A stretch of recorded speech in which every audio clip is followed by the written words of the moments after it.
Robin Black here for Dazn. The flying knee is one of the most explosive and elegant finishes in all of combat sports. Michael Venom Page and Paul Daley have two of the most epic flying knee finishes you're ever gonna see. So who did it better? Let's break it down. Let's start with Paul Daley. This is an epic one. Watch for it. Lands it clean. He will drive into the mat with his left foot and like a piston drive his right knee up into the air. He uses that to propel him forward, and look, his man under stress reverts back to his lifetime of wrestling. He's trying to take Paul down and he eats that knee. He was also discombobulated because right before that, he ate this elbow. Look at this beauty right here. Paul lands that one clean, and then look at the space that develops as his man falls back. He uses that space. Let's watch it all together. Controlling the arm, as his man reaches for the back, he will spin with his right elbow, bing, and there is the space, and there, crack, is that flying knee. Now, how about Michael Venom Page? Look at this one. This one is brutal. Right there, drives it right in. The impact, concussive impact was terrible. Look at his chin. His chin is out. He's inviting that shot from Cyborg, and Cyborg obliges, throws the punch, but he's not there. He'll go straight up into the air, and look, his man is leaning forward as he drives that knee in, creates an epic collision. Let's take another look at this bad boy. Michael Venom Page right here. That is a nasty flying knee. Michael Venom Page, Paul Daley, two of the most epic flying knees you're ever gonna see. So who did it better? Who knows? It's like trying to pick between two of the most beautiful paintings you've ever seen or two of the most epic songs you've ever heard. I can't decide, so let's ask some experts. They were both pretty nasty, you know, I think both of them broke the guy's face.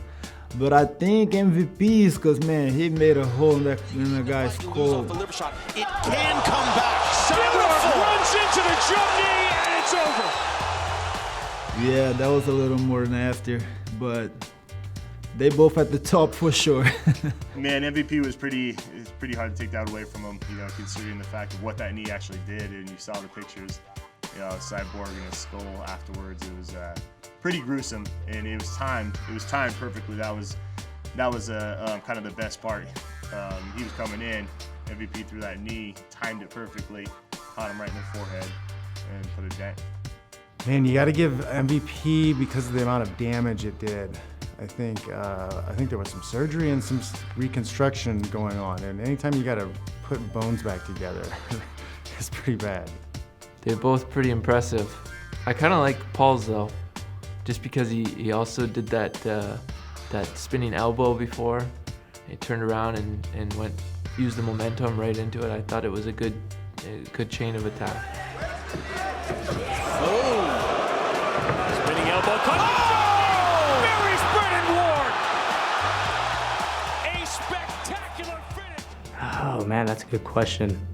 I mean, as far as damage, MVP had some really good damage, and as far as Paul Daley, it was really spectacular, so I think it's 50-50, honestly.